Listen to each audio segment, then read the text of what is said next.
ఈరోజు మార్నింగ్ నేను జోకట్ ఎందుకు కొద్ది రోజులు ఆపాల్సొచ్చింది, నేను చేసిన మిస్టేక్స్ ఏంటనేది నేను ఓపెన్‌గా చెప్పాను.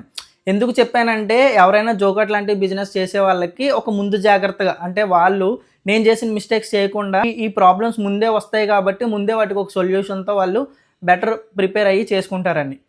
మెయిన్ ప్రాబ్లమ్ ఫైనాన్షియల్ ప్రాబ్లమే వచ్చింది. జోకట్ ఐడియా ప్రాబ్లమ్ కాదు. జోకట్ ఐడియాయే ప్రాబ్లమ్ అయితే ఎలమంచిల్ లాంటి ఒక చిన్న సిటీలో 100 ఆర్డర్స్ పర్ డే రాదు.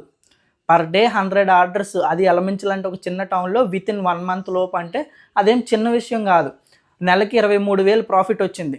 ఆ ప్రాఫిట్ అనేది ఓన్లీ ఎలమంచిలి బ్రాంచ్ వరకే. నాకు ఓవరాల్ ప్రాఫిట్ కాదు. ఎందుకంటే జోకాట్ కోసం నేను పెట్టిన దాంతో పోలిస్తే 23,000 అనేది చాలా తక్కువ. కానీ ఎలమంచిల్ సిటీ వరకు అది ప్రాఫిటే.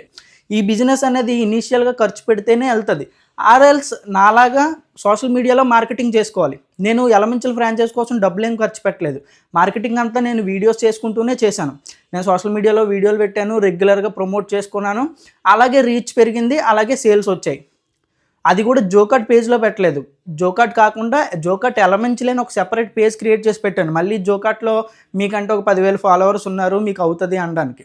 ఒక కొత్త పేజ్ స్క్రాచ్ నుంచి క్రియేట్ చేసి వితిన్ 1 మంత్‌లోనే ఆ పేజ్‌లో ఒక 650, 700 ఫాలోవర్స్ వచ్చారు. డైలీ 100 ఆర్డర్స్ వచ్చాయి. యాప్ డౌన్‌లోడ్స్ పెరిగాయి.